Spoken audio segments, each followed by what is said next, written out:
3 in the morning.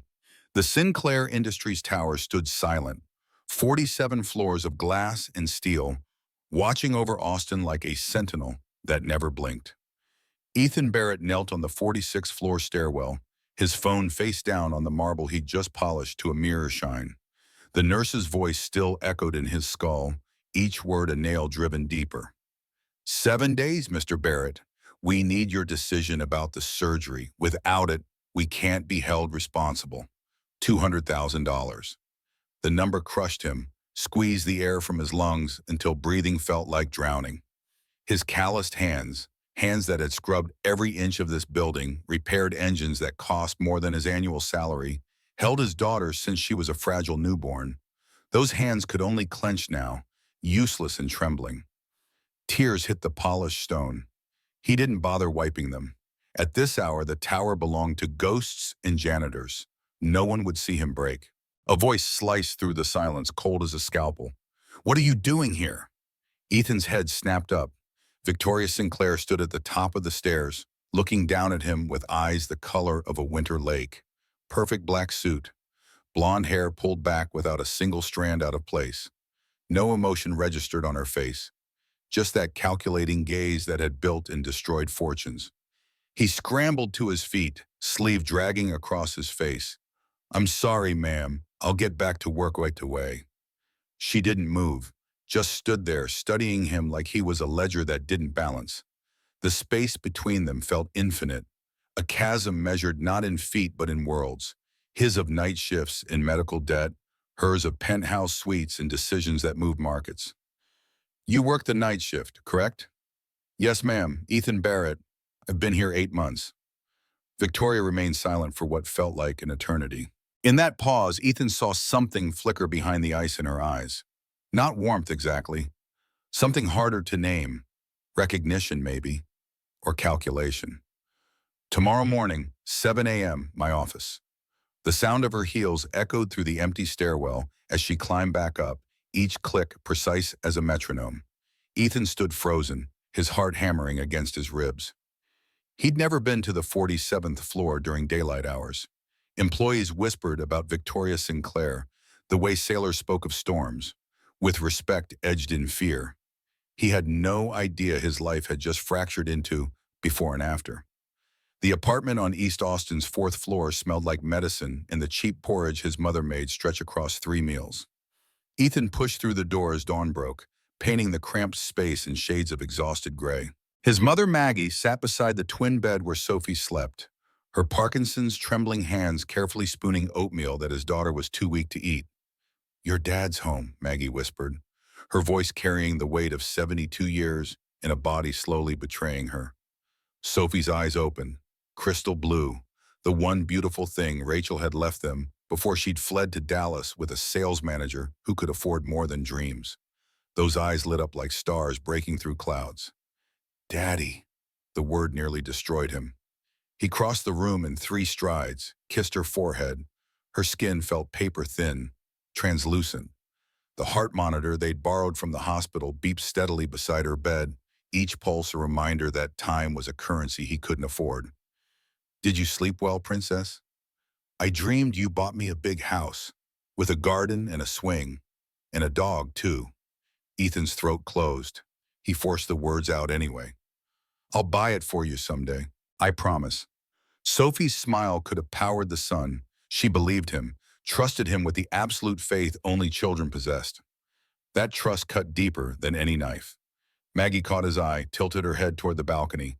He tucked the blanket around Sophie, made sure the heart monitor was recording properly, then followed his mother out to the rusted iron railing overlooking an alley full of overflowing dumpsters and the neon buzz of the bar below. This was the best he could afford on $38,000 a year. "What happened tonight?" Ethan gripped the railing. Flakes of rust came off in his palms. "The hospital called. They can't wait anymore. I have 7 days to decide about the surgery." His mother's face crumpled, aged another decade in an instant. "And you don't have the money." It wasn't a question. Maggie had watched him sell the house Rachel picked out, watched him take night shifts so he could be with Sophie during the day, watched him apply for loans that came back stamped, denied in red ink that might as well have been blood. I have $247 in my account, Mom. The surgery cost $200,000. I've tried everything. Banks won't touch me. Rachel won't answer her phone. The GoFundMe raised $8,000 before it disappeared into the noise of a million other desperate stories. The bar below erupted in drunken laughter. Someone threw a bottle that shattered in the alley. Life went on, indifferent to whether a 6-year-old girl lived or died. Maggie's trembling hand found his. Your father, she said slowly, choosing each word with care, was the kindest man I ever knew.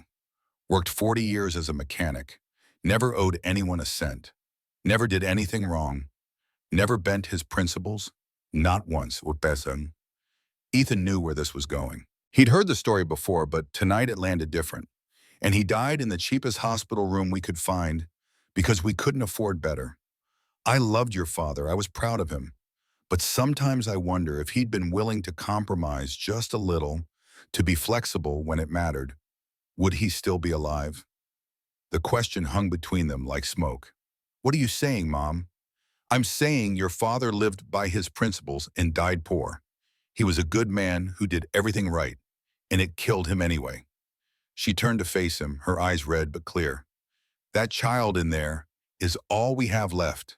If there's a way to save her, even if it means bending some rules you thought you'd never bend, think very carefully before you walk away.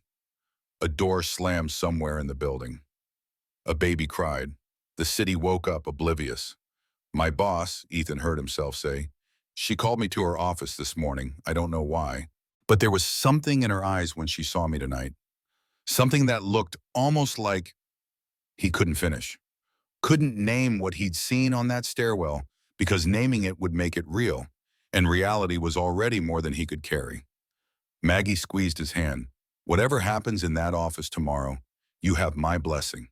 Do whatever you need to do to save your daughter. Your father's ghost can judge us both if it comes to that. Ethan didn't sleep. He sat in the dark beside Sophie's bed, listening to every labored breath, watching the heart monitor trace its green line across the black screen. The doctors said 6 months, maybe less. 180 days for a miracle that required money he'd never possess. He thought about his father, Harold Barrett, who died of lung cancer because they couldn't afford the treatments that might have saved him. Died with his principles intact and his family in ruins. Was that honor? Or was it just another form of cowardice, hiding behind righteousness while the people you loved suffered? Sophie stirred, reached out in her sleep. Ethan took her small hand in his. Her fingers were so thin he could see the veins beneath the skin, blue rivers carrying life that was slowly draining away. The sky outside shifted from black to gray to pale orange. 6:30, time to face whatever waited for him on the 47th floor. Victoria Sinclair's world existed at an altitude most people never reached. The executive suite occupied the entire top floor of the Sinclair Industries Tower, walls of floor-to-ceiling glass offering a 360-degree view of Austin spread out below like a kingdom. And in many ways, it was hers. She'd arrived at 4 in the morning, same as always. Sleep came grudgingly these days, measured in 2-hour intervals, punctuated by dreams that left her gasping. Easier to work. Numbers didn't betray you. Spreadsheets didn't whisper promises and leave prenuptial agreements hidden in briefcases. Her desk, black oak, custom-made, large enough to land a small aircraft, held 3 computer monitors displaying real-time market data, acquisition proposals, and the background check she'd commissioned 8 months ago. Thomas Reeves Investigation Services, discreet and thorough, had delivered 47 pages detailing the life of Ethan Barrett, age 32, former auto mechanic at Austin Auto Repair, $45,000 annually before the medical bill started piling up. Wife Rachel departed 3 years prior, filed for divorce citing irreconcilable differences, which Victoria's investigator translated as she chose survival over watching their daughter die slowly. Current residents of 4th floor walk-up in East Austin, rent $1,400 a month, utilities usually 2 months behind. Mother Margaret Barrett, 72, early-stage Parkinson's, no significant assets. And Sophie, 6 years old, hypoplastic left heart syndrome. Without surgery, life expectancy measured in months. Victoria had memorized every word, as she'd watched Ethan for 240 nights, observed how he never cut corners, never stole so much as a pen, never tried to make conversation with executives who wouldn't remember his name 10 seconds later. Most importantly, he never looked at her with that calculating gleam she'd learned to recognize in every man who'd ever claimed to love her. David Martinez had looked at her and seen a dowry. Dr. Thomas Reed had seen a ticket to a private practice. James Whitmore, God, James, with his old money smile and his hidden legal maneuvers, he'd looked at her and seen 30% of her company's valuation, gift wrapped in a wedding dress. But Ethan Barrett looked at her and immediately looked away, as if she were the sun and staring too long would blind him. That difference was worth $200,000, maybe more. At precisely 7 a.m., her secretary Patricia appeared at the door. "Mr. Barrett is here." "Send him in." Ethan entered like a man walking to his execution, still wearing his janitor's uniform, dark blue with Sinclair Industries stitched over the breast pocket. His hands were clean, but the calluses were permanent, the kind of wear that marked a man who'd spent his life working with them. He stopped 3 feet from her desk, shoulders squared, trying for dignity despite the obvious terror in his eyes. Victoria said nothing, let the silence stretch, watched him resist the urge to fidget, to apologize, to fill the empty air with nervous words. He passed that test, stood there and met her gaze, however briefly, before his eyes dropped to somewhere around her collarbone. She reached into her desk drawer and pulled out the brown leather briefcase, set it on the polished wood between them with a soft thump that sounded louder than it should have. "Open it." His hands shook as he undid the clasps. The lid lifted. For a moment, Ethan just stared at the contents, a medical file thick enough to be a novel. Then recognition hit, and his face went white. "Where did you get this?" Victoria stood, walked to the window. Austin sprawled beneath her, a city of 600,000 people going about their lives, none of them aware that in this room a transaction was being negotiated that would alter the trajectory of at least 4 lives, possibly more. "I can help your daughter, Ethan. I can pay for the entire surgery, erase all your debts, give you and Sophie a new home, a new life. Your mother will have the medical care she needs for her Parkinson's. You'll never have to worry about money again." She heard him breathing behind her, quick and shallow, a man trying not to drown. "What do you want from me?" Now she turned, looked him in the eye and said the words she'd rehearsed 1,000 times in the mirror, in the shower, in the empty rooms of her 12-bedroom mansion. "I want you to give me a child." The silence that followed was absolute. Even the city below seemed to hold its breath. Ethan's voice cracked when he finally spoke. "I don't understand." "You understand perfectly. I don't like repeating myself." "But why? You could have anyone. You could hire, a surrogate? Find a man from the upper class?" Victoria's laugh was sharp enough to draw blood. "Do you think I haven't tried?" She pulled open another drawer, this one containing a file 3 times as thick as Sophie's medical records. Tossed it onto the desk. Papers scattered, photographs, background checks, prenuptial agreements marked up in red ink, private investigator reports time-stamped over 15 years. The first one, David Martinez, Dallas lawyer with a partnership track, proposed to me on Valentine's Day. 3 days before the wedding, I discovered he'd signed a deal with Blackstone Capital, one of our competitors, agreeing to leak proprietary information in exchange for a position on their board. He needed my name on a marriage certificate to legitimize the betrayal. Ethan picked up a photo. Young man, handsome in an unremarkable way, smiling at the camera like butter wouldn't melt. The second, Dr. Thomas Reed, cardiologist at Seton Medical. We dated 8 months. I thought he was different, dedicated to his work, not interested in corporate politics.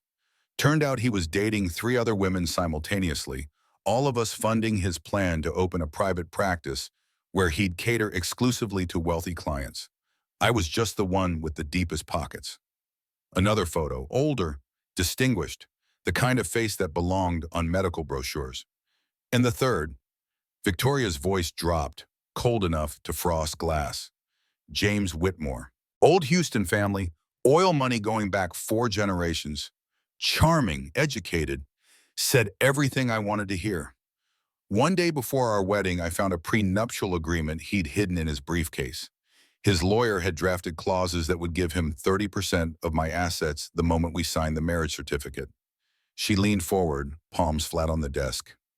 I was pregnant when I found it, 10 weeks. Confronted him that night. He didn't deny it, didn't apologize, just looked at me and said, business is business. Victoria, you of all people should understand that. I called off the wedding, miscarried 3 days later. Ethan set the photo down carefully as if it might explode. I'm sorry. I don't want your pity. I want you to understand. 15 years, Ethan. 15 years searching for one man I could trust. One person who wanted me for something other than my money, my connections, my name. And you know what I found? Nothing. Nobody. Just an endless parade of men who saw Victoria Sinclair, the bank account, and completely missed the woman underneath. She straightened, pulled her armor back on. But you're different. You're the only person in this building who wants nothing from me. You don't flatter. You don't network. You actively avoid looking at me when I walk past. At first, I thought it was fear. Then I realized it was something much rarer. Respect. You treat me like a person who deserves privacy, not a prize to be won. I'm just the janitor. Exactly. You work hard. You never complain. You don't steal, not even supplies from the storage closet when no one's watching. And every night at 11 p.m., you video call your daughter and read her stories, no matter how exhausted you are. I know about Rachel, Ethan. I know when she left, who she left with, where she is now. And I know you've never said one bad word about her in front of Sophie, despite having every right to. His jaw tightened. Sophie doesn't need to know. She's lost enough already. Victoria nodded slowly. That's why I chose you. You're not perfect, but you're decent. And in my world, decency is rarer than diamonds. She walked to the chair across from him, sat down for the first time. Eye level now, no desk between them. I'm 41 years old. My biological clock isn't just ticking, it's screaming. The board of directors, 9 men who worked with my father before I was born, they're waiting for me to fail. They want me childless so they can argue I have no stake in the company's future, no legacy to protect. Then they'll move to replace me, carve up everything my father built, and sell it for parts. So you need a child to prove the Sinclair line continues.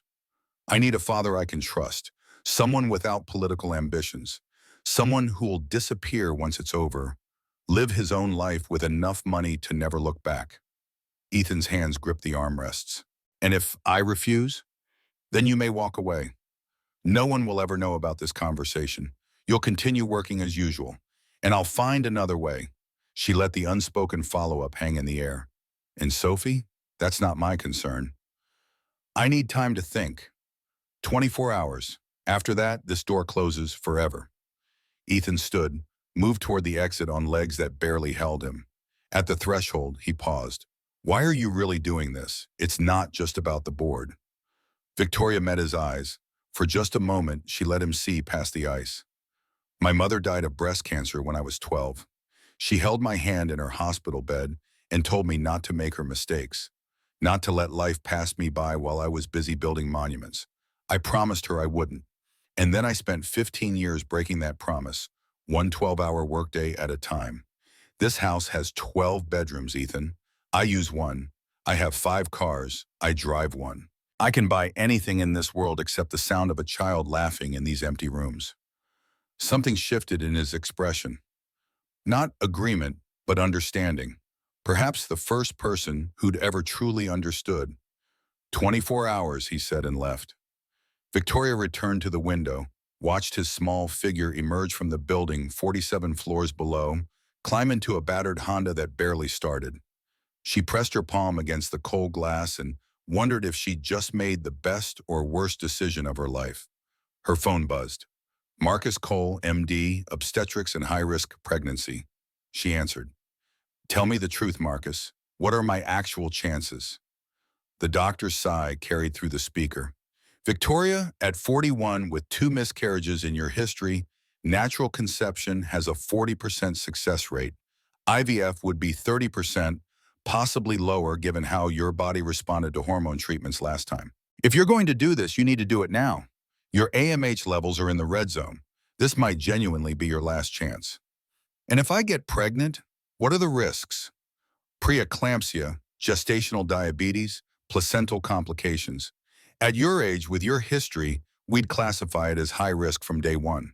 You'd need complete bed rest, possibly hospitalization for the third trimester.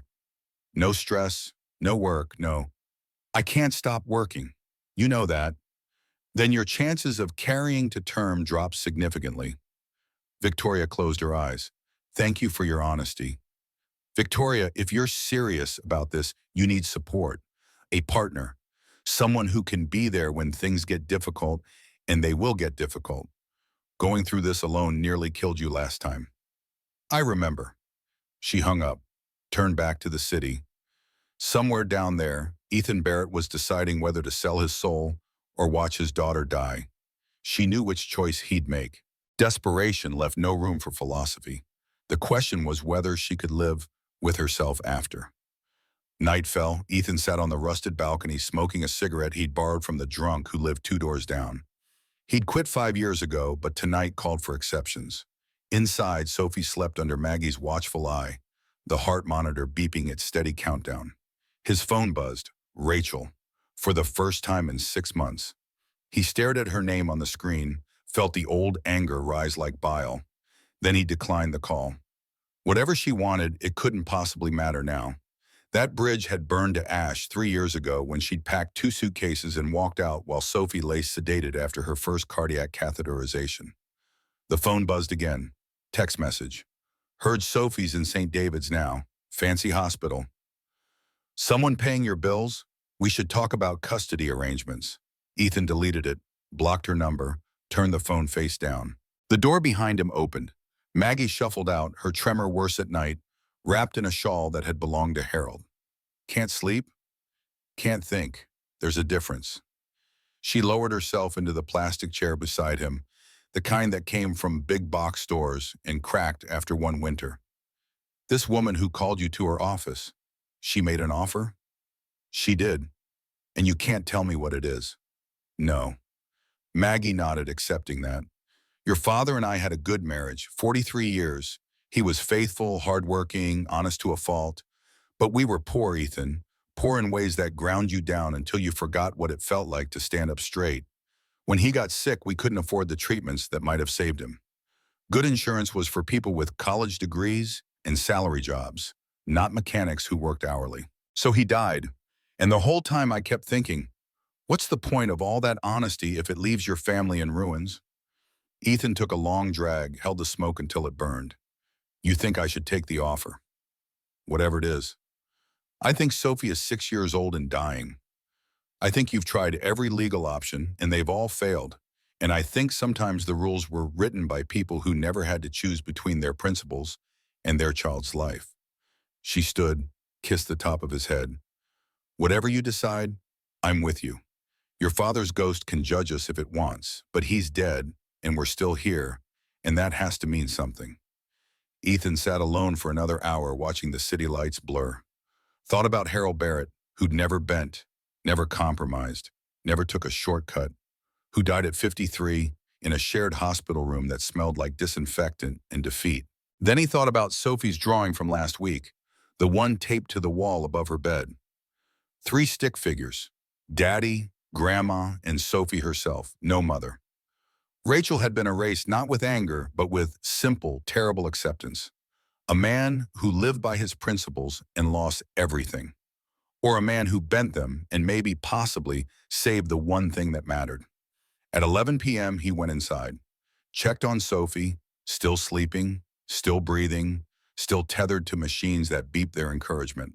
Then he pulled out Victoria's business card, the one her secretary had pressed into his hand as he left the office. Heavy stock, embossed lettering, a personal cell number written in elegant script at the bottom. He dialed before he could reconsider. 3 rings, then her voice, controlled as always despite the late hour. Have you made your decision? Ethan looked at Sophie, her face peaceful in sleep, so thin he could see the shape of her skull beneath the skin. 6 years old, should be playing soccer, learning multiplication, complaining about bedtime, instead counting down to 0. Yes, I agree. Silence stretched for 3 seconds. 4, 5. Tomorrow morning, 8 a.m., I'll send a car. Mrs. Sinclair? Yes. I just need you to know I'm doing this for Sophie, not for me. If this goes wrong, if it hurts either of you, that's on me. But my daughter lives. That's the deal.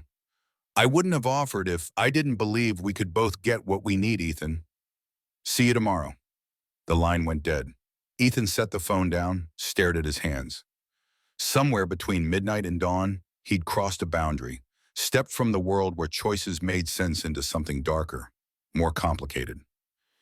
He didn't sleep, just sat there as the sky shifted from black to gray to pale gold, marking the last hours of the life he'd known. At 7:30, Maggie woke up, started the coffee. Sophie stirred but didn't open her eyes. The heart monitor kept its steady rhythm. At 8 a.m. exactly, a black Mercedes pulled up outside. The driver stood beside the rear door, patient as a statue. Ethan kissed Sophie's forehead, whispered that Daddy would be back soon, told Maggie not to worry. Then he walked down 4 flights of stairs and climbed into a car worth more than he'd earned in 5 years. The leather smelled expensive. The air conditioning was perfect. The driver said nothing, just navigated through morning traffic with the smooth competence of someone who'd done this route 1,000 times. They left downtown, headed west into Westlake Hills. The neighborhood Ethan had only seen from highway overpasses, houses hidden behind stone walls and iron gates, where the lawns cost more to maintain than his annual rent. Old money, real money, the kind that didn't need to announce itself because everyone already knew. The Mercedes turned onto a private drive marked only by a camera that swiveled to track their approach. The gate swung open before they reached it. The driveway stretched for what felt like a mile, lined with oak trees that must have been planted before Texas was a state. Then the house appeared. Mansion didn't cover it.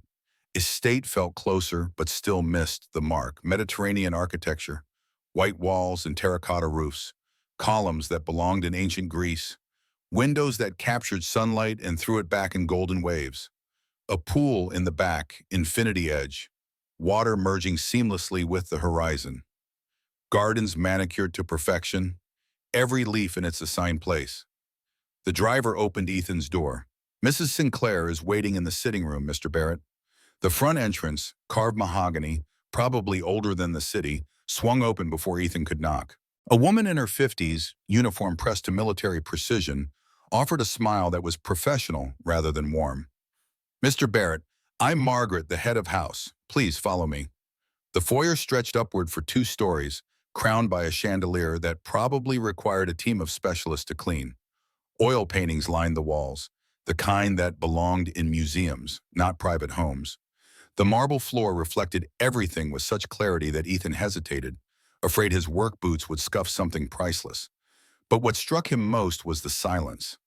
Not the peaceful quiet of a home, but the hollow emptiness of a museum after closing. No photographs, no personal touches, just expensive art and cold beauty. Margaret led him through corridors wide enough to drive a car through, past rooms that could have housed entire families. Finally arriving at what she called the sitting room, a space larger than Ethan's entire apartment, dominated by a stone fireplace that could have roasted an entire cow. Victoria sat in a leather chair beside the fire, though it was summer and the air conditioning kept the temperature at a crisp 68. She wore a gray dress, casual by her standards, hair down for once, softening the angles of her face. Sit. He sat. The chair swallowed him, leather so soft it felt like melting. Have you eaten?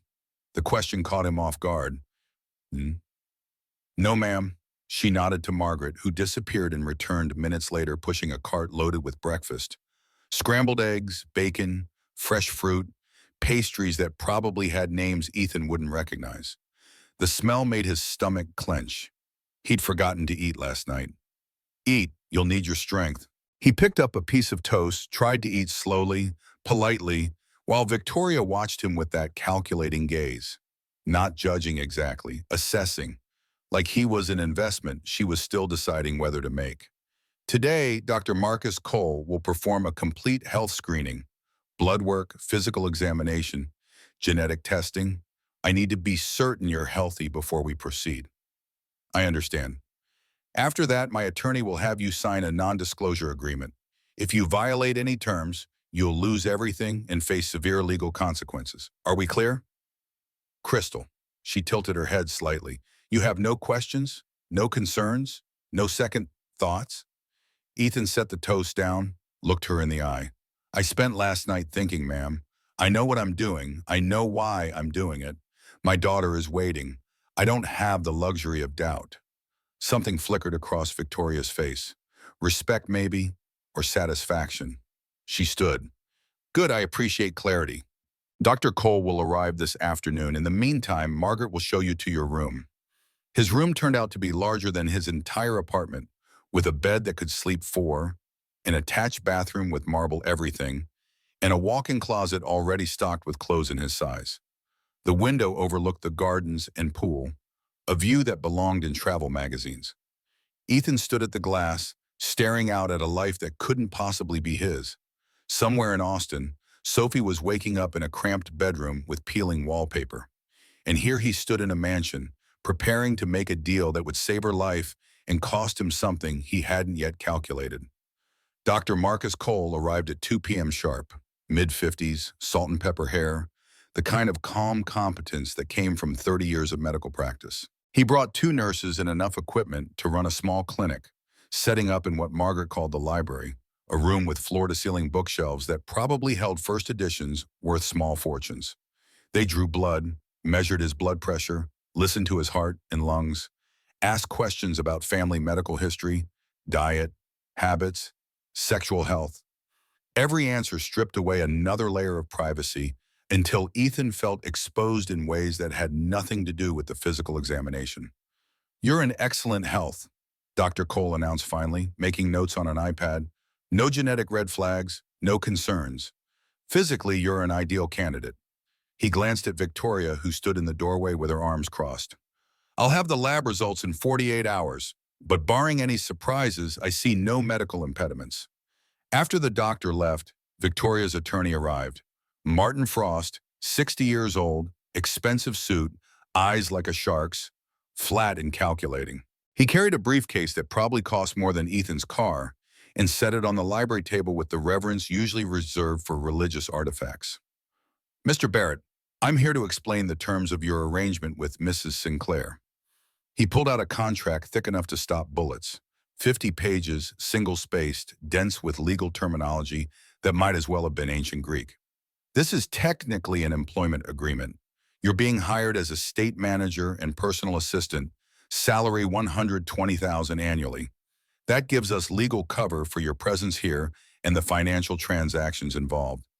He flipped through pages, stopping at specific sections marked with colored tabs. However, embedded within the standard employment language are provisions regarding what we're calling project assistance. That's the surrogacy arrangement. You'll reside here for the duration, 9 months minimum. In exchange for your participation, Mrs. Sinclair will cover all medical expenses related to your daughter Sophie, discharge your existing medical debt, and establish a trust fund ensuring her care for the next 15 years. Ethan tried to focus on the words, but they blurred together. Additionally, there's a non-disclosure agreement. You will not discuss this arrangement with anyone, family, friends, medical professionals, media. If you violate the NDA, you forfeit all compensation. Mrs. Sinclair will sue you for $10 million in damages, and Sophie will be removed from her current medical care immediately. Do you understand? The threat landed like a fist to the gut. Not just losing the money, but losing Sophie's treatment. They weren't asking for his discretion. They were buying his silence with his daughter's life as collateral. I understand. Martin produced a pen, probably cost more than Ethan's monthly rent, and slid it across the table. Sign each page where you see the tab. Initial the NDA separately. Your signature acknowledges you've read and comprehend all terms. Ethan picked up the pen. His hand shook. 50 pages. 50 times signing away pieces of himself he couldn't quite name. But somewhere in Austin, Sophie was breathing on borrowed time. He signed. The next morning, an ambulance pulled up outside Ethan's apartment complex, not the county service that had transported Sophie before, with its rattling suspension and overworked paramedics. This one gleamed, equipped like a mobile ICU, staffed by medical professionals who moved with the precision of a surgical team. Sophie's eyes went wide. "Daddy, is that for me?" "You're getting a room upgrade, princess. The best hospital in Austin. St. David's Medical Center occupied an entire city block downtown. Glass and steel and excellence advertised in every architectural line." Sophie's new room had windows overlooking a garden, a television larger than any in Ethan's apartment, a bed that adjusted with the push of a button. Nurses checked on her every hour. The attending physician had credentials that covered half a wall. Sophie sat up in the crisp white sheets, looking around with wonder. "It's like a hotel, Daddy. Can we stay here?" Maggie stood in the doorway, clutching her purse, tears streaming down her face. Ethan pulled her aside. "They're also setting you up in an apartment. Furnished, paid for, close enough that you can walk here. You'll stay with Sophie while I'm working." "This woman," Maggie whispered. "Who is she?" "Someone who needs something only I can provide. That's all I can say." His mother studied his face, reading the truth he couldn't speak. "Be careful, son. People with that kind of money, they don't give it away for free." "I know exactly what it's costing, Mom. That's why I said yes." Every night at 8 p.m., Ethan called from Victoria's mansion. Sophie's face filled the phone screen, her color already better after just 3 days of proper treatment, nutrition, rest. "Daddy, where are you? Why don't you come home?" The question pierced him every time. "I'm working far away, sweetheart. A very important job to get money to help you get better." "What kind of job?" "The kind that's going to make you healthy, princess. That's all that matters." Sophie accepted this with the trust children gave their parents, belief that adults had everything under control even when they were drowning.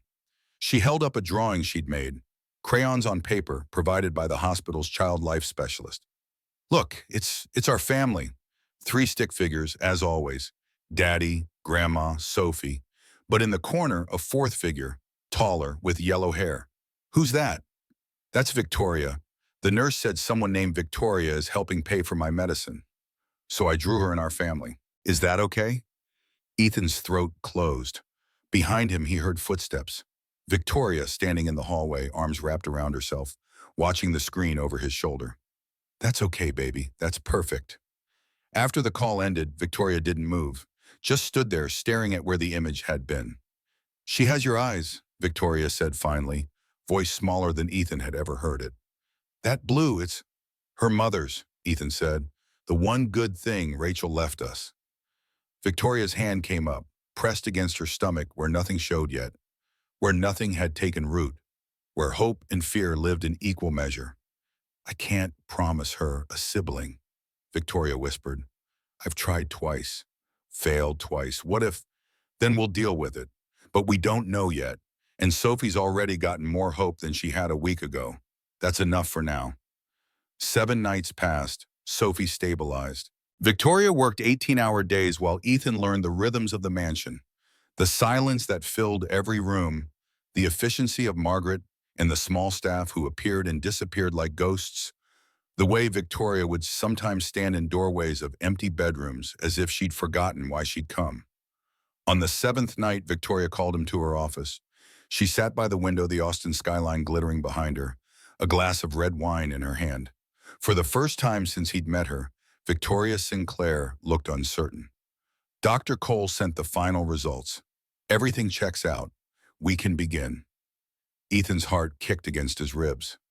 "When?" "Tonight." The word hung in the air between them, heavy with implications neither had fully acknowledged until now. "Are you sure about this?" Ethan asked. "Once we start, there's no going back. This becomes real." Victoria turned to face him, and for just a moment, the ice cracked completely. "I haven't been sure about anything in 20 years, but I'm less afraid with you than I've been with anyone else, and sometimes that has to be enough." She stood, set the wine down. "Are you afraid, Ethan?" "Terrified." "Of what?" "Of not understanding what you really need, of failing you the way I failed Rachel, of doing something that can't be undone and regretting it for the rest of my life." Victoria crossed to him, stopped close enough that he could smell her perfume, something subtle and expensive. "Rachel left because she was afraid. I'm offering you this arrangement because I've spent 15 years being afraid and I'm tired of it. Fear is just another form of loneliness. And I've been lonely for so long, I can't remember what the alternative feels like. She walked to the door, paused with her hand on the frame. I started running this company at 26 when my father had a stroke. Spent 15 years building walls so high nobody could climb them. This house has 12 bedrooms. I sleep in one. I have 5 cars. I drive one. I can buy anything in this world except the sound of another person breathing beside me in the dark who isn't being paid to be there. Her voice dropped to almost nothing. My mother died of breast cancer when I was 12. She told me not to let life pass me by while I was busy building monuments to my own importance. I promised her, and I've spent every day since breaking that promise.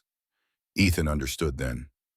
Understood that Victoria Sinclair, for all her wealth and power, was exactly as trapped as he was, just in a different kind of cage.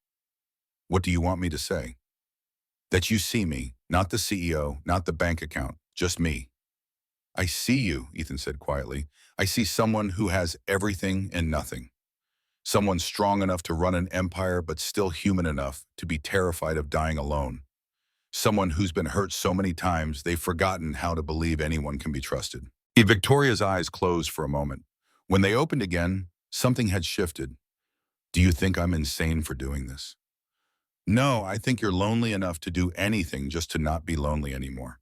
And I'm desperate enough to be the answer to that, even if neither of us knows what we're really doing. She reached out, took his hand. Her palm was cold, trembling slightly. I don't need you to love me. I just need you to not look at me like I'm a transaction. I won't. Victoria's bedroom was exactly what Ethan expected. Enormous, perfect, lifeless. The bed could have slept 6. The curtains were heavy velvet, blocking out any trace of the outside world. Candles flickered on side tables, lavender-scented, probably meant to be romantic, but feeling more like a funeral. Victoria stood beside the bed, silhouetted against the window, and for the first time since he'd met her, she looked small. We don't have to do this if you've changed your mind. I haven't changed my mind. I'm just trying to figure out if this makes me a good father or a terrible person. It makes you human. Humans make impossible choices in impossible situations. The luxury of easy morality belongs to people who've never had to choose between their principles and their child's survival. She slipped off her robe. Beneath it, black silk, beautiful in a way that felt distant, untouchable, like admiring a painting in a museum you knew you'd never own. Ethan stepped forward, not because he wanted her. There was no room in his head for want, only need and fear and desperate hope that this would work, that Sophie would live, that somehow on the other side of this night was something other than regret. Thank you, Victoria whispered as he reached her. Thank you for not looking at me like an object. He didn't answer, just pulled her close, felt her shaking against him, and understood that both of them were drowning. The only question was whether they'd pull each other under or somehow find a way to float. The night passed, stars wheeled overhead beyond windows, neither of them opened. And when dawn came, painting the Austin sky in shades of rose and gold, Ethan lay awake beside Victoria Sinclair and wondered what exactly he'd just begun. Victoria's voice came from the darkness, so quiet he almost missed it. I need you to know something. This arrangement, it might not work. I've tried before, failed before. If I can't carry to term, if this pregnancy ends the way the others did, then we'll deal with it. But we can't live in fear of what might happen. Sophie couldn't afford to, and neither can you. She turned to face him, close enough that he could see tears tracking down her cheeks. My mother's name was Eleanor Rose Sinclair. When we have a daughter, I want to name her Eleanor. Ethan's breath caught. Eleanor. Ellie, his Sophie's nickname. That's beautiful. Victoria fell asleep with her hand pressed against her stomach, where nothing existed yet but hope and terror in equal measure.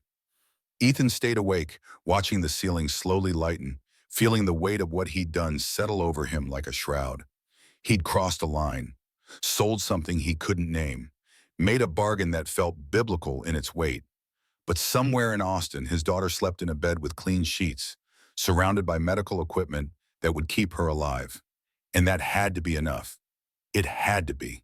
Because if it wasn't, if he damned himself for nothing, then Ethan Barrett had finally found a line even desperation couldn't justify crossing. And he'd sprinted past it without looking back. Weeks became patterns. Days divided into segments marked not by clocks, but by obligations neither Ethan nor Victoria had anticipated when they'd signed contracts and made promises in the dark. Mornings, Ethan drove to St. David's, sat beside Sophie while nurses checked vitals and adjusted medications. Afternoons, he returned to the mansion, navigated rooms too large for their silence. Evenings, Victoria emerged from her office long enough to eat dinner neither of them tasted. Nights, they fulfilled the arrangement with mechanical precision, then retreated to separate corners of a house built for families that didn't exist. Until the instant noodles changed everything. 2 in the morning, week 3. Ethan couldn't sleep, thoughts circling like vultures around the question he kept dodging. What happened after? After Victoria got pregnant, after Sophie recovered, after the contract expired, and he walked away with money that felt more like blood money with each passing day. He went downstairs for water, the marble cold beneath his bare feet. The kitchen lights were on. Victoria sat at the 12-person dining table, alone hunched over a bowl of instant ramen. The kind that came in styrofoam cups, 29 cents at convenience stores. She looked up when he entered, and for the first time, genuine embarrassment crossed her face. The chef goes home at 9. I don't know how to cook anything else. Ethan stared. The woman who controlled billions in assets, who'd restructured entire companies with a phone call, couldn't make herself dinner. Would you like me to cook something? Victoria blinked at him like he'd offered to perform surgery. You can cook? I'm a single dad. If I couldn't cook, Sophie would have starved. He opened the refrigerator, massive, professional grade, stocked with ingredients that probably cost more than his monthly grocery budget. Wagyu beef, organic vegetables, cheeses with names he couldn't pronounce. He settled on eggs, butter, sharp cheddar. Started moving through the kitchen with the practiced efficiency of someone who'd fed a child on a budget. Victoria watched from her seat, the cup of instant noodles cooling, forgotten. My mother told me something once. She said a man who knows how to take care of himself and the people he loves. That's the only kind of man worth trusting. He slid the plate across the table. Scrambled eggs, perfectly fluffy, cheese melted through, buttered toast on the side. Nothing fancy, but honest. Victoria picked up the fork, took a bite, her eyes closed. Thank you. Want the polite acknowledgement of a CEO accepting a business proposal, something smaller, more real. The gratitude of a woman who'd forgotten what it felt like to be cared for without a price tag attached. After that night, things shifted in ways neither addressed directly. Victoria started staying after they'd fulfilled the contract's physical requirements, not leaving immediately, but sitting on the edge of the bed, then in the chair by the window, finally just lying there in the dark while Ethan pretended to sleep. She talked about work, about board meetings that felt like gladiatorial combat, every decision scrutinized by men who'd never forgiven her father for choosing his daughter over their ambitions, about acquisitions that succeeded and partnerships that imploded, about the constant pressure to be perfect because one mistake would be magnified into proof that women couldn't handle executive leadership. Ethan listened, didn't understand half the corporate terminology, couldn't follow the Byzantine politics of high finance. But he understood what it meant to carry weight nobody else could see, understood the exhaustion of making life or death decisions while everyone around you assumed you had everything under control. Don't you get bored listening to me? Nobody gets bored when someone trusts them enough to be honest. Victoria turned to look at him in the darkness, eyes catching the city lights, filtering through curtains she never fully closed. You're a strange man, Ethan Barrett. Just a janitor. No, you're more than that. You just haven't figured it out yet. At the hospital, Sophie grew stronger. Color returned to her cheeks, stolen by 3 years of cardiac insufficiency. She sat up in bed without gasping, ate full meals, drew pictures in notebooks provided by the child life specialist, filling pages with stick figures and crayon rainbows. Daddy, who's paying for all this? The question landed like a punch. Ethan had known it was coming. Rehearsed answers that skirted the truth without quite lying. But Sophie's eyes, Rachel's blue, his honesty, made evasion impossible. Someone very special is helping us. Someone kind. Grandma says they must be an angel. Not an angel, just a person who had the means to help and chose to use them. Sophie considered this with the seriousness children brought to questions adults preferred to dodge. Can I meet them? To say thank you? Someday, when the time's right. She returned to her drawing. Ethan glanced at the page, 4 stick figures now instead of 3. Daddy, Grandma, Sophie, and a taller figure with yellow hair labeled Victoria in careful block letters. Who told you her name? The nurse mentioned it. Is that okay? I wanted to put her in our family since she's helping us. Ethan's throat tightened. Across the room, his phone buzzed. Victoria's secretary asking if 8 p.m. worked for a video call. He typed yes, then showed Sophie the message. How about we call her tonight, so you can say thank you yourself? Sophie's face lit up bright enough to power the hospital. That evening, Ethan positioned his phone on the overbed table, adjusted the angle until Sophie was centered in frame. Victoria appeared on screen from her office, still in work clothes, exhaustion visible in the tightness around her eyes. Hi, are you Victoria? Sophie's voice carried the breathless enthusiasm of children meeting someone important. Victoria's expression softened in ways Ethan had never witnessed. The corporate armor slid off, revealing something vulnerable underneath. I am. You must be Sophie. I've heard wonderful things about you. Thank you for helping pay for my medicine. Daddy says you're very kind. Your father is doing something very brave for me. It's only fair I help in return. They talked for 10 minutes. Sophie showed her drawings, explained the plot of the cartoon she'd been watching, described the view from her hospital window. Victoria asked questions, laughed at Sophie's jokes, responded with genuine interest rather than the patronizing tone adults often use with children. After the call ended, Sophie settled back against her pillows, content. I like her, Daddy. She has sad eyes, but a good smile. Like she doesn't smile much, so when she does, it means something. Ethan kissed her forehead, marveled at how children could see truths adults spent fortunes hiding. Week 5. Dr. Marcus Cole returned to the mansion unannounced, carrying the black briefcase that now triggered Ethan's fight-or-flight response. Victoria met him in her study, door closed. Ethan waited in the library, pretending to read books he couldn't focus on, listening to the murmur of voices through walls built to ensure privacy. 20 minutes passed. 30. The door opened. Dr. Cole left without speaking to Ethan. Victoria didn't emerge. Ethan found her an hour later, sitting on the floor of a room at the hallway's end. A room he'd never entered, door always closed, off limits in ways nobody had verbalized but everyone understood.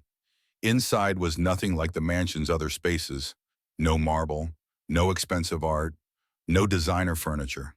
Just a small bed with a faded quilt, a wooden desk, walls covered in photographs of a blonde woman holding a young girl. Victoria clutched a wooden box, tears streaming down her face. She looked up when Ethan knocked, didn't bother wiping her eyes. Dr. Cole says I'm pregnant. Relief and terror hit simultaneously. The arrangement was working, or beginning to work, or setting up for another failure that would break whatever fragile trust they'd built. That's incredible news. Victoria shook her head, not in denial, but in something darker. You don't understand. I've been pregnant twice before. Once with James, once through IVF. Both times I made it to 10 weeks. Both times I lost them. She opened the box. Inside, medical records, ultrasound images, hospital bracelets from procedures that had ended in grief instead of joy. With James, I miscarried 3 days after finding the prenup agreement. The doctor said stress can trigger it, but I don't think it was just stress. I think my body knew before my brain did that I was trying to build a family on lies. Her voice cracked. The second time was worse. Ectopic pregnancy. The embryo implanted wrong, started growing where it couldn't survive. Emergency surgery. Internal bleeding. They told me I almost died. Ethan lowered himself to the floor beside her, close enough that their shoulders touched. And now you're terrified it'll happen again. Dr. Cole says the embryo implanted correctly. Everything looks normal. But with my history, the risks are, he used the word significant, pre-eclampsia, placental complications, gestational diabetes. He wants me on complete bed rest by the second trimester. No stress, no work, no. She laughed bitterly. How do I run a company from bed? How do I keep the board from smelling blood in the water and moving to replace me? Robert Chambers has been waiting 15 years for me to show weakness. This is exactly the opening he needs. You won't be alone. The words came out before Ethan fully processed their weight. Victoria turned to face him, eyes red-rimmed, vulnerable in ways that made his chest ache. What? I know I was just supposed to provide genetic material and disappear. But that baby you're carrying is mine too. And I can't walk away from my children. Not Sophie, not this one, not for any amount of money. You don't have to do this. It's not in the contract. Some things matter more than contracts. My father lived by rules and died poor. I watched him suffocate on his own principles while my mother cried in hospital waiting rooms we couldn't afford. I won't make that mistake. I won't let you go through this alone just because some piece of paper says that's how it should be. Victoria stared at him for a long moment. Then she reached out, took his hand, gripped it like a lifeline. Thank you. Thank you for not treating me like a transaction. They sat on the floor of her dead mother's preserved bedroom, while afternoon light painted shadows across walls that held 29 years of grief. Victoria told him about Eleanor Rose Sinclair, about cancer that moved too fast for medicine to catch, about a 12-year-old girl who'd promised her dying mother she wouldn't waste her life chasing success at the expense of living. I've broken that promise every day for 15 years, worked until 2 a.m., skipped meals, turned down dates because I couldn't risk another betrayal, built walls so high nobody could climb them, then wondered why I was lonely. She pressed her hand against her stomach, where life had just begun its precarious journey. If it's a girl, I want to name her Eleanor. Give her the life my mother never got to finish, the life I promised to live and didn't. Ethan thought about Sophie, about Eleanor, about names carrying weight across generations. My daughter's nickname is Ellie, short for Sophie Eleanor. I gave her my mother's middle name when she was born. Victoria's breath caught. Eleanor. It's a beautiful name, strong, classic. Your mother would be proud. For the first time since he'd met her, Victoria Sinclair cried without trying to hide it. Just let the tears fall while Ethan held her hand and tried to offer comfort he wasn't certain he possessed. Week 8 brought medical education Ethan hadn't anticipated. Dr. Cole arrived with instructions, supplies, a matter-of-fact approach to procedures that should have felt invasive but somehow didn't. Victoria needs progesterone injections twice daily to support the pregnancy. Given her history, we can't take chances. You'll need to learn how to administer them. Ethan practiced on oranges first, the doctor guiding his hand until the motion became muscle memory. Then Victoria rolled up her sleeve, offered her arm with the resignation of someone who'd survived worse.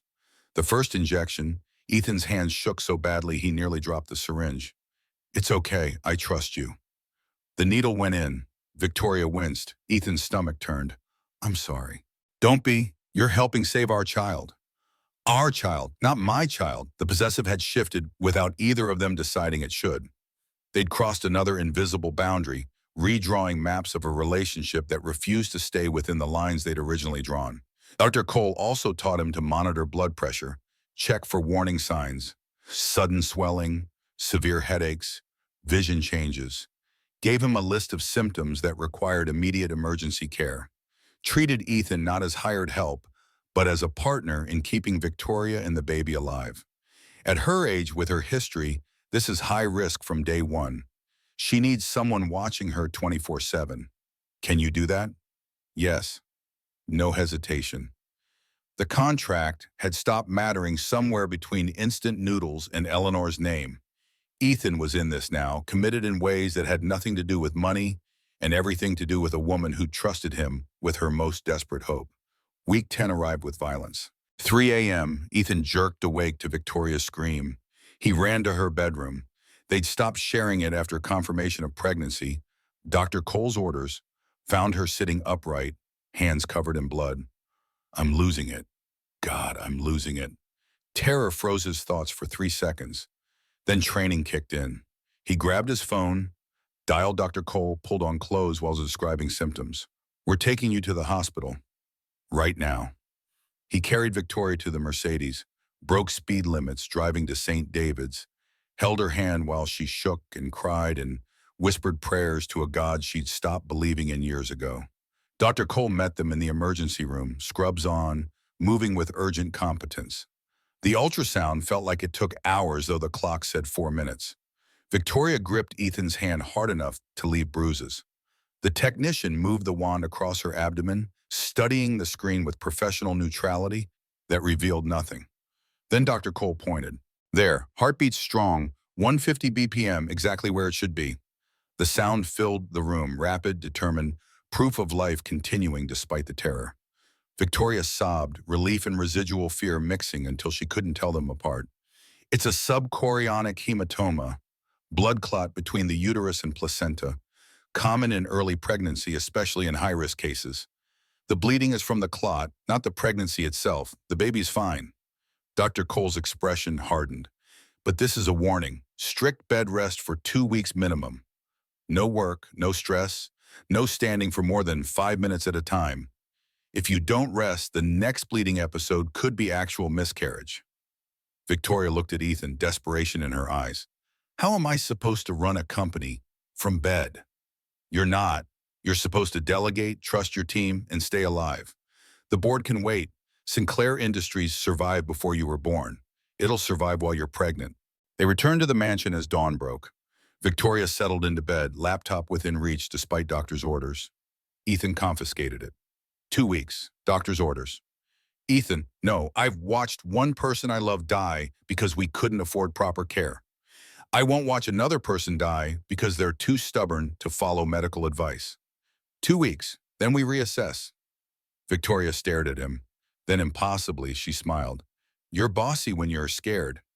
I'm terrified, and you're stuck with me anyway. While Victoria recovered, threats multiplied in shadows she couldn't see. Robert Chambers, vice chairman of Sinclair Industries Board, sat in his corner office reviewing quarterly reports that showed Victoria's attendance declining.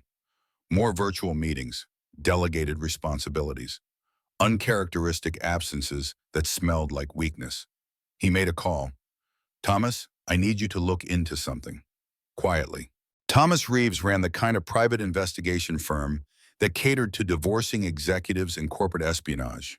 Expensive, discreet, willing to bend rules until they nearly broke.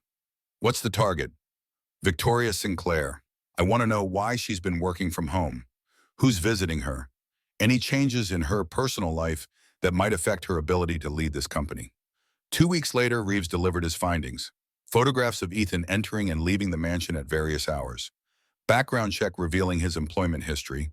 Janitor turned estate manager with a suspicious salary increase. Financial records showing his daughter's transfer to an expensive hospital. Bills paid through a Sinclair Industries subsidiary. The guy's a nobody. Divorced kid with medical issues, living paycheck to paycheck until 3 months ago. Now he's on Victoria Sinclair's private payroll at $120K annually for a position that doesn't require his skill set. My guess? Either an affair or something more transactional. Either way, it's leverage. Chambers studied the photos. Ethan Barrett looked tired, ordinary, completely out of place in the world Victoria inhabited, which made his presence in her home even more suspicious. Keep watching. I want to know everything. Where he goes, who he talks to, what's happening in that house. Week 11 brought complications from a different direction. Ethan sat in Sophie's hospital room reading her a story about dragons and princesses when Rachel walked in. His ex-wife looked different. Better clothes, professional hair, makeup applied with care. Successful, or at least performing success convincingly. She'd brought a lawyer which told Ethan everything he needed to know before she opened her mouth. Hello, Ethan. Maggie moved between Rachel and Sophie's bed, protective as a wolf. You need to leave. I'm still her mother. I have rights. The lawyer stepped forward, briefcase in hand like a weapon. Mr. Barrett, I'm Brad Coleman, representing Ms. Rachel Barrett. She's filing for joint custody and seeking $50,000 in compensation for the 3 years you maintained sole custody without her consent. Ethan stood slowly, keeping his voice level despite rage boiling beneath his skin. You left. You chose to leave when Sophie was 3 years old and dying. You don't get to walk back in now because someone's paying her medical bills. Rachel had the decency to look uncomfortable, but not uncomfortable enough to stop. I made a mistake. I was scared, overwhelmed. But I've gotten help, worked through my issues. I want to be part of my daughter's life again. You want $50,000. That's what you want. I deserve compensation. I carried her for 9 months. I gave birth to her. Just because I couldn't handle the medical nightmare doesn't mean I should be cut out of her life entirely. Sophie, who'd been pretending to sleep, opened her eyes. Daddy, who's that lady? The question shattered something in Rachel's composure. She'd been gone long enough that her own daughter didn't recognize her voice. Ethan knelt beside the bed, smoothed Sophie's hair back. Nobody important, princess. Go back to sleep. He turned to Rachel and her lawyer, kept his voice low and cold. Get out, now, before I call security and have you removed. Rachel's eyes hardened. You'll be hearing from us. 50,000 or we file for full custody. Family courts favor mothers, Ethan. You know that. After they left, Maggie sat heavily in the visitor's chair, hands trembling worse than usual. She's going to make trouble. Let her try. I'll figure something out. But alone in the Mercedes driving back to the mansion, Ethan gripped the steering wheel until his knuckles ached.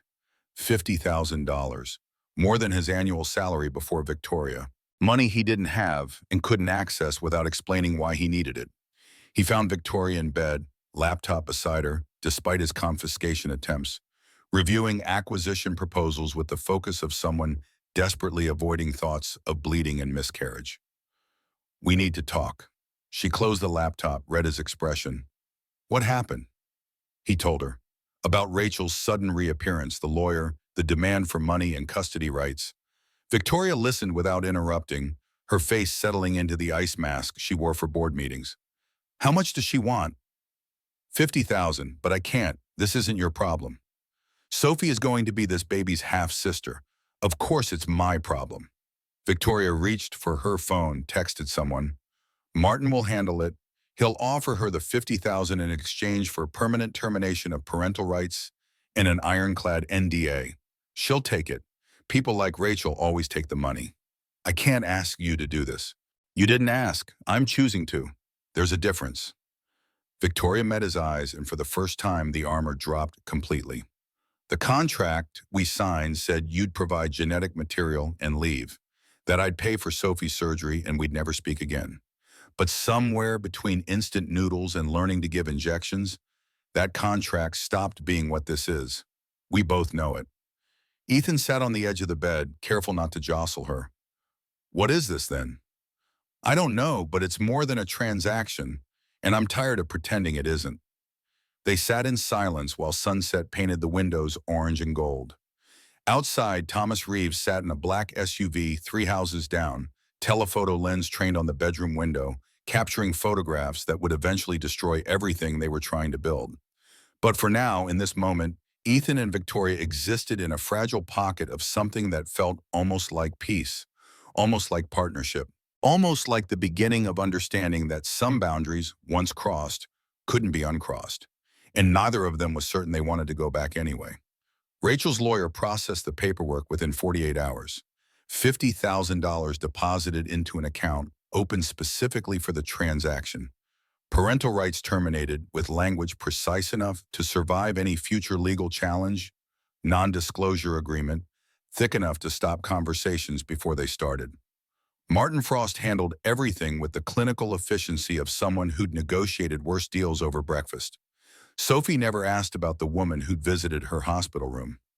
Children possessed remarkable capacity for accepting present realities over painful histories.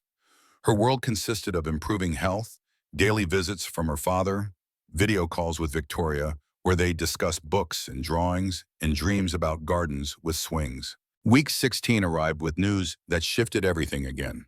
Dr. Cole returned to the mansion, portable ultrasound in hand, expression cautiously optimistic. Anatomy scan time. We'll get detailed images, check development, and he paused, smiled slightly. Find out if you want to know the sex. Victoria lay on the examination table, set up in what used to be a formal sitting room, now converted into a makeshift medical suite. Ethan stood beside her, holding her hand without thinking about it, a gesture that had become natural somewhere between progesterone injections and 3 a.m. conversations about fear.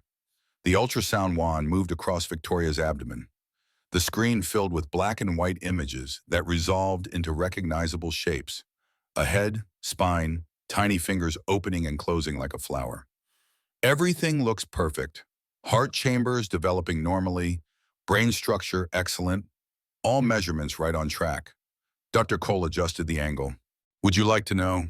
Victoria looked at Ethan. He squeezed her hand. Yes. It's a girl. The words hung in the air, heavy with implications neither had fully processed until this moment. A daughter, Eleanor. The name Victoria had carried for 29 years, waiting for a chance to give her mother's legacy a second chance at life. After Dr. Cole left, Victoria remained on the table, hand pressed against her stomach where their daughter grew stronger each day. Eleanor Rose Barrett Sinclair. That's her full name. She gets both of us. Ethan's chest tightened. Barrett Sinclair. His name, legally attached to a child who would inherit billions, whose existence would rewrite both their futures in ways the contract had never anticipated. Are you sure that's not? We never discussed. I'm sure she deserves both her parents' names. Sophie does too, if you're willing. Legal adoption would give her the protection of the Sinclair Trust, medical coverage for life, education funds, everything. Victoria, that's too much. It's not enough, but it's what I can offer. The conversation ended there, neither pushing further into territory that felt simultaneously inevitable and terrifying. But the seed was planted, roots already spreading through soil neither had prepared. Sophie's surgery was scheduled for week 20 of Victoria's pregnancy. Dorsera Chen, the cardiac surgeon who'd been consulting on Sophie's case, met with Ethan and Maggie to explain the procedure in detail that made Ethan's stomach turn. 8 to 10 hours, open heart surgery, 40% survival rate given Sophie's specific defects and delayed treatment. I won't lie to you, this is as serious as surgery gets. But Sophie's stronger now than she's been in years. The nutrition, rest, preliminary medications, they've bought us the best possible starting point. If we don't do this, she has 6 months, maybe less. If we do, she has a chance at a normal life. Ethan signed consent forms with hands that shook so badly he could barely hold the pen. That night, he called Victoria from the hospital parking lot, unable to drive, unable to think past the terror of losing Sophie on an operating table. I can't do this. I can't sit in a waiting room for 8 hours wondering if my daughter is going to die.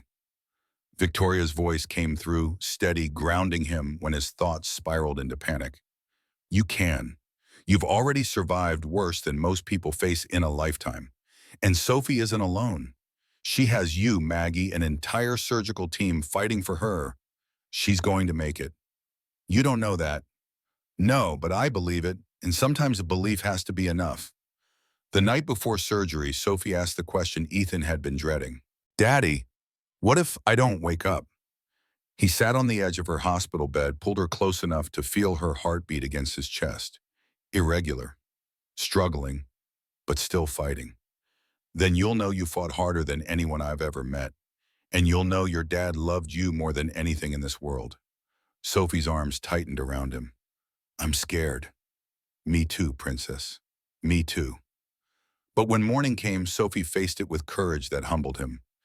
Let the nurses prep her, without crying, smiled at the anesthesiologist who explained the mask that would help her sleep, squeezed Ethan's hand one last time before they wheeled her through doors he couldn't follow past. Love you, Daddy. Love you, princess. I'll be right here when you wake up. The doors closed. Ethan collapsed into a waiting room chair, head in his hands. Maggie sat beside him, rosary beads clicking through her trembling fingers. 8 hours stretched ahead like a desert with no horizon. Hour 2, he paced. Hour 5, he couldn't sit still. Hour 7, he broke down crying in the hallway while Maggie held him and whispered prayers he couldn't hear over his own terror.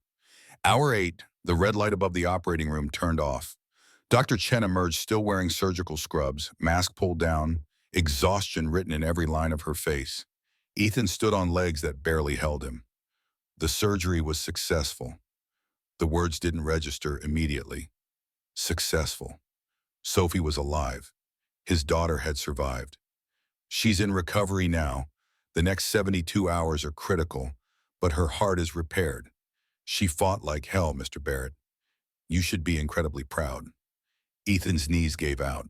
He hit the floor, sobbing with relief so profound it felt like drowning in reverse. Maggie knelt beside him, tears streaming down her face, thanking God in whispered Spanish. He called Victoria immediately. She made it. Sophie made it. Victoria's voice broke. Thank God. Thank God, Ethan. Through the phone, he heard her crying, quiet, restrained, but unmistakable. Crying for a child she'd never met except through video calls and crayon drawings. Crying because somewhere between signing contracts and giving injections, Sophie had stopped being a transaction and become family. While Ethan celebrated in hospitals, Robert Chambers moved in rooms. He called an emergency meeting, agenda carefully worded to avoid revealing his true intentions until the trap was already sprung. 9 board members gathered in the 47th floor conference room, overlooking the Austin skyline Victoria usually commanded. She joined via video, face pale but composed, seated in front of a neutral background that revealed nothing about her location. Chambers stood, voice carrying the weight of manufactured concern. Thank you all for attending on short notice. I've called this meeting because I have serious concerns about our CEO's fitness to lead. For the past 5 months, Victoria has been increasingly absent, missing key meetings, delegating responsibilities that shouldn't be delegated, working remotely more than she's present in the office. He gestured to a presentation on the screen behind him, charts showing Victoria's declining attendance, emails delegating authority, virtual meetings replacing in-person appearances. I believe the shareholders deserve to know why their CEO has effectively abandoned her duties, and I have information that may explain the situation. He pulled out the photographs Thomas Reeves had provided, images of Ethan entering the mansion at night, financial records showing Sophie's hospital transfers, employment contracts with suspicious terms. This man, Ethan Barrett, was employed as a janitor in this building until 5 months ago. Now he's listed as Victoria's estate manager with a salary of $120,000 annually. His daughter was transferred to St. David's Medical Center, one of the most expensive hospitals in Texas, with all bills paid through a Sinclair Industries subsidiary. I think we all know what this looks like. The board members shifted uncomfortably. David Wong, one of Victoria's few allies, spoke up. Robert, this is highly inappropriate. Victoria's personal life is none of our business unless it directly impacts company performance. And despite your claims, Sinclair Industries stock has remained stable. Our Q3 numbers exceeded projections. Stock price isn't the only measure of leadership. Ethics matter. Judgment matters. And whatever arrangement Victoria has with this janitor raises serious questions about both. Victoria's voice cut through the tension, cold as winter. Are you having me followed, Robert? I'm protecting shareholder interests. By violating my privacy, hiring private investigators to surveil my employees, that's not protection. It's paranoia masquerading as corporate responsibility. Chambers leaned forward, savoring the moment. Then answer the question. What is your relationship with Ethan Barrett? That's none of your business. I motion for a vote of no confidence in CEO Victoria Sinclair, effective immediately. The words detonated like a bomb. Wong objected, voices overlapped, arguments erupted. Victoria watched from her screen, expression unreadable, calculating odds she already knew weren't in her favor. The meeting adjourned without resolution, but the damage was done.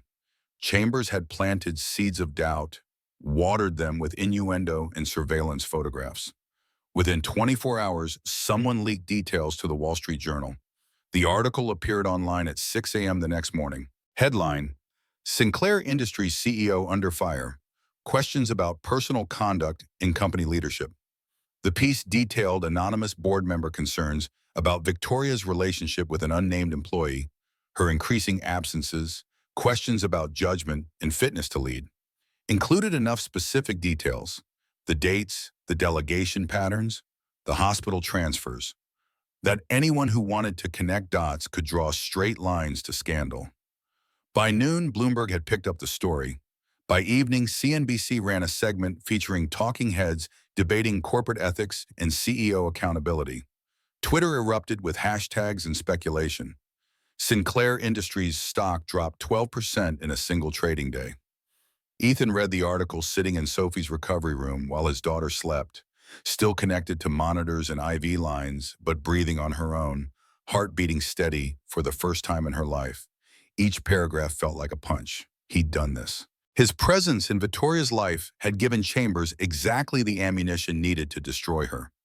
He drove to the mansion that evening, found Victoria on the bed where Dr. Cole had ordered her to stay, laptop open, watching stock tickers cascade downward in real time. "I'm leaving." Victoria looked up, expression cracking for just a moment before the armor snapped back into place. "What?" "I'm the problem. My presence here, the contract, all of it. Chambers is using me to destroy you. If I leave, if I tell them it was just an employment arrangement that I misrepresented, maybe the scandal dies. You can claim I was an employee who overstepped, fire me publicly, distance yourself, and throw you under the bus, let them tear you apart to save myself. I'm nobody, Victoria. You're Victoria Sinclair. You have an empire to protect, a legacy to preserve, a daughter." He gestured to her stomach. "She needs you to survive this. I'm just collateral damage." Victoria stood, defying doctor's orders, crossed the room until she was close enough that Ethan could see tears she refused to let fall. "Don't you dare. Don't you dare pretend you're nobody. Not to me. I spent 15 years alone because I thought I needed to be. Because I thought strength meant never needing anyone. You taught me something different. You taught me that real strength is letting someone stand beside you when everything's falling apart. But they're destroying you because of me. They're trying to destroy me because I'm a woman running a company old men think belongs to them. You're just the excuse. If it wasn't you, Chambers would have found something else, a business decision, an acquisition that didn't perform, anything to justify removing me. This was never about ethics. It's about power." She took his hands, held them tight.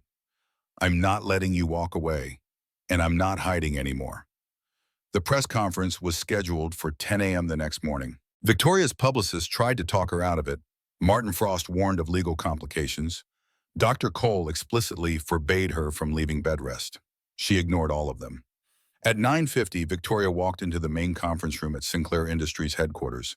24 weeks pregnant, showing clearly now despite the carefully tailored dress, facing a room full of journalists who smelled blood in the water. Cameras flashed. Questions overlapped. She raised a hand, waited for silence. "I'm going to tell you the truth." The room held its breath. 5 months ago, I made a business arrangement with Ethan Barrett. I hired him because I needed someone I could trust, someone who wanted nothing from me except the means to save his dying daughter's life. In exchange, I offered to pay for his daughter's medical care. Pens scratched, cameras rolled. The feeding frenzy had begun. What I didn't expect was that Ethan Barrett would become the most honest, decent man I've ever known. That he would see me as a human being instead of a bank account. That he would stand beside me through medical complications and corporate sabotage and personal attacks without asking for anything more than what we had originally agreed. She paused, hand resting on her stomach. "Yes, I'm pregnant. Yes, Ethan Barrett is the father. This began as an arrangement, but it became something neither of us planned for. It became a family." The room erupted. Shouted questions, demands for clarification, journalists scrambling to be first to file. Victoria waited out the chaos. "So, Robert Chambers, if you want to vote me out, go ahead. But you'll have to buy my 52% of shares first. And I will never sell. Not to you. Not to anyone who thinks a woman choosing to build a life on her own terms is scandalous instead of courageous." She turned and walked out, leaving journalists shouting questions at her back. The fallout was immediate and brutal. Social media exploded with opinions split down fault lines of gender, class, corporate ethics. Some called Victoria a pioneer, a woman taking control of her reproductive choices in a world designed to limit them. Others called it exploitation, a billionaire using her wealth to buy a man desperate enough to sell himself. Stock prices continued falling. Chambers called for another board meeting. But this time, something had shifted. Three board members who'd been wavering threw their support behind Victoria. David Wong rallied others. The vote came down 6-3 in Victoria's favor. Chambers had lost.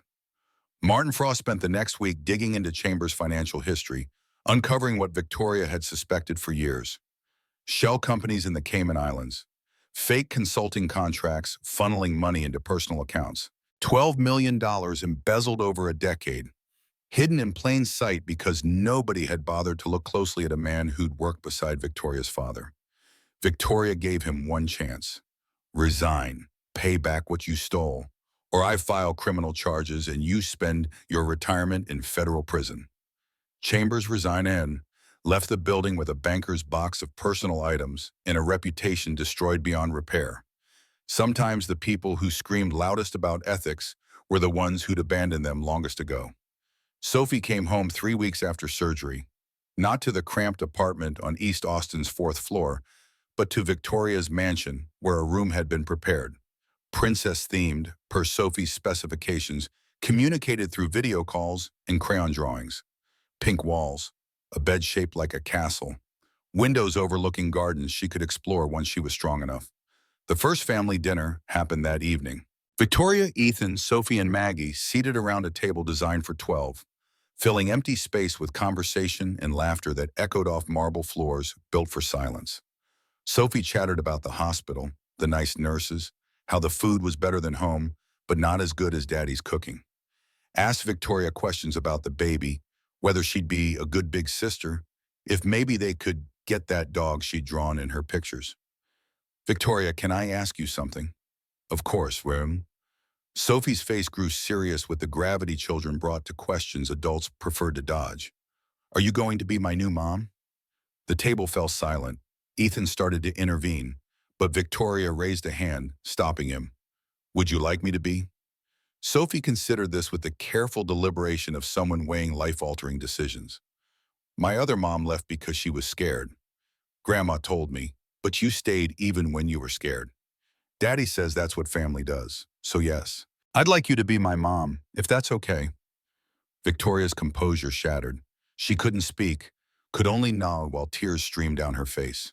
Sophie came around the table, hugged her carefully, conscious of the baby between them. Don't cry. Happy families don't make people cry. These are happy tears, sweetheart, the very best kind. Maggie wiped her own eyes, reached across to squeeze Victoria's hand. 3 generations of women who'd survived loss and loneliness, finding each other in the ruins of what came before. Week 28 brought the crisis Dr. Cole had warned about. Victoria woke at 2 a.m. with a headache so severe she couldn't see straight. Ethan found her in the bathroom, vomiting, hands swollen enough that her rings had cut circulation. He checked her blood pressure, 100/110. Far beyond the threshold Dr. Cole had established as safe. We're going to the hospital. It's just a headache. It's preeclampsia. We're going, now. St. David's became familiar territory. The same emergency room where they'd rushed during the bleeding scare, the same team who'd treated Sophie, now mobilizing to save Victoria and Eleanor both. Dr. Cole arrived within 30 minutes, ordered immediate tests, examined Victoria with the controlled urgency of someone walking a knife's edge. Blood pressure is dangerously high, protein in your urine, reflexes hyperactive. This is early-stage preeclampsia. If it progresses, we're looking at seizures, stroke, placental abruption. Both of you could die. Victoria gripped Ethan's hand. What do we do? Strict bed rest, blood pressure medication, monitoring 4 times daily. Any worsening and we deliver immediately, even at 28 weeks. The NICU can handle a premature baby, but only if we act fast. They stayed in the hospital for 3 days while medication brought numbers back from the brink. Dr. Cole released Victoria with instructions that sounded more like threats. Complete bed rest, no work, no stress, or he'd hospitalize her until delivery. I'm serious, Victoria. Your stubbornness doesn't impress me. Your daughter needs you alive. Act like it. Back at the mansion, Ethan became warden and caretaker both. Confiscated laptops, blocked work emails, stood between Victoria and every impulse to check stock prices or respond to board inquiries. She fought him at first, argued that the company needed her, that delegating authority was different from abandoning responsibility. The company survived before you were born. It'll survive while you're pregnant. Eleanor won't survive if you keep trying to run an empire from bed. Victoria stared at him, frustration and gratitude warring across her face. You're insufferable when you're right. I've been told. Get used to it. The days settled into new rhythms. Maggie moved into the mansion to help with Sophie and to sit with Victoria when Ethan ran errands. Sophie brought her schoolwork to Victoria's bedroom, did homework curled up on the massive bed, while Victoria helped with math problems and spelling words. The baby kicked strong enough that Sophie could feel it, pressing her small hand against Victoria's stomach and giggling when Eleanor responded. She likes me. The baby likes me. Victoria smiled, watching Sophie with an expression Ethan had never seen before. Maternal, protective, content in ways that had nothing to do with board meetings or stock prices. Week 32 arrived with blood pressure stabilized, baby measuring perfectly, Victoria climbing the walls from enforced inactivity, but alive. Dr. Cole cautiously upgraded his prognosis from catastrophic to merely high risk. If we can make it to 37 weeks, we're in good shape. But you stay on bed rest. No negotiation. They made it to 36 weeks before labor started naturally. 3 a.m., everything important in their lives seemed to happen at 3 a.m. Victoria's water broke. Ethan called Dr. Cole, drove to St. David's with Victoria timing contractions, arrived at the hospital with enough advance warning for a controlled, managed delivery instead of an emergency. 12 hours of labor. Dr. Cole monitoring everything, ready to intervene at the first sign of complications that never came.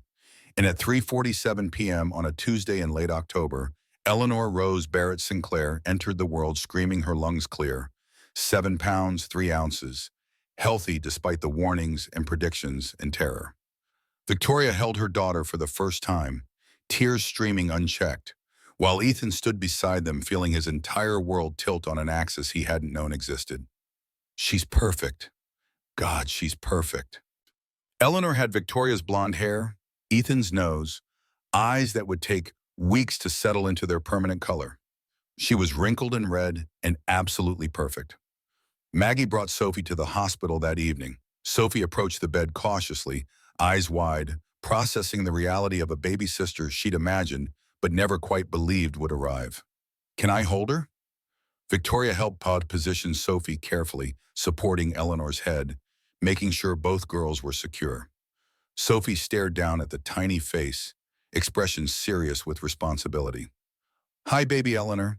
I'm your big sister Sophie. I'm going to protect you forever. The words carried weight beyond their simple delivery. A promise from one sister to another, witnessed by parents who'd started as strangers in a stairwell and become something neither had expected. A family stitched together from desperation and hope and choices that defied simple categorization. 1 year later, Sophie started second grade at a private school whose tuition cost more than Ethan used to make annually. She was healthy, thriving, no cardiac restrictions, cleared for normal childhood activities, including the soccer team she joined with enthusiasm bordering on obsession. Ethan drove her that first morning in the Mercedes Victoria insisted he keep, pulling up to a campus that looked more like a college than elementary school. Daddy, what if the other kids ask about our family? What do you mean? Sophie fidgeted with her backpack straps. I have 2 moms now, Mom Victoria and the other one who left. Will they think that's weird? Ethan pulled the car over before they reached the drop-off line, turned to face his daughter. Family isn't about who gave birth to you. Family is about who stays, who shows up when things are hard, who loves you not because they have to, but because they choose to, every single day. Sophie nodded slowly, processing wisdom too large for 7 years, but already understanding its truth. Mom Victoria stayed. Yes, she did, and she always will. Victoria had returned to Sinclair Industries 3 months after Eleanor's birth, but on terms she dictated rather than accepted.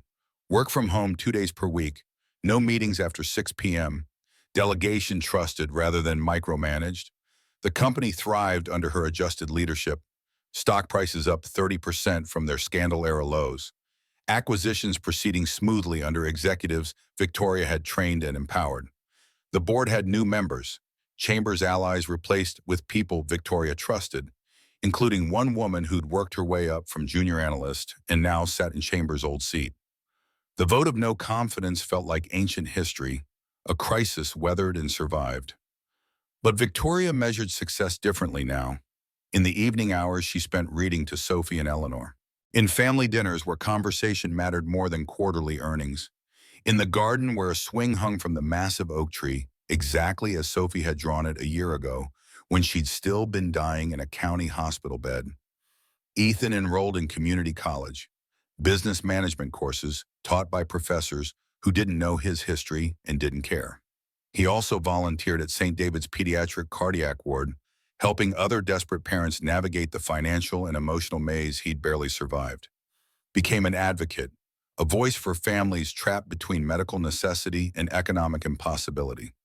Victoria funded a foundation in Harold Barrett's name, providing grants for families whose insurance denied coverage for children's cardiac care.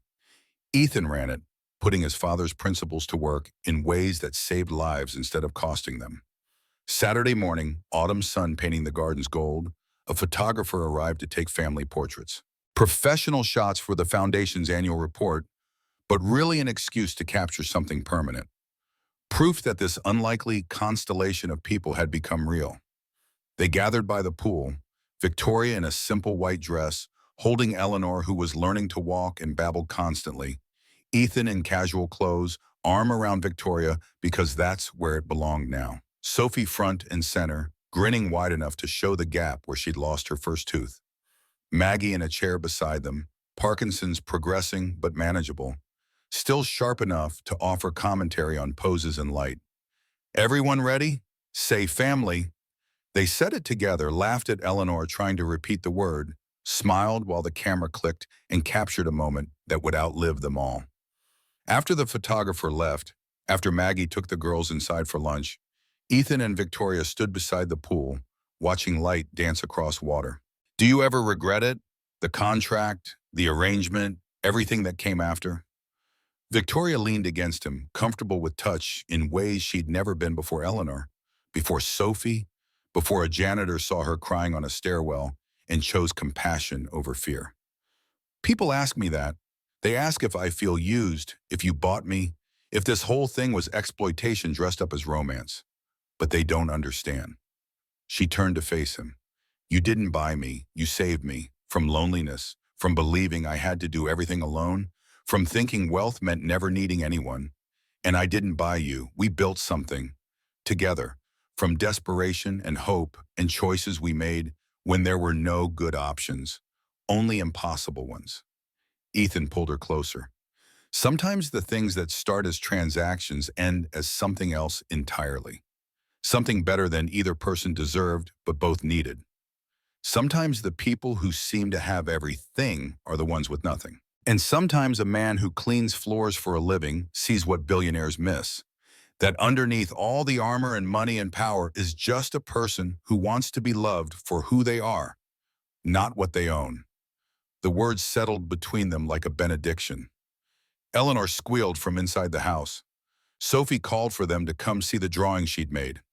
Maggie's voice joined the chorus, warmer than it had been in years, no longer carrying the weight of impossible choices and dying children. Ethan took Victoria's hand, led her back toward the noise and chaos and beautiful mess of the life they'd built from ashes. Sometimes contracts break. Sometimes boundaries dissolve.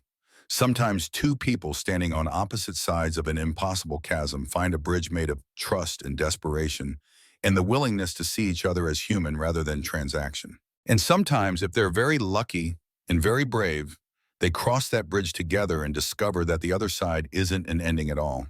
It's home.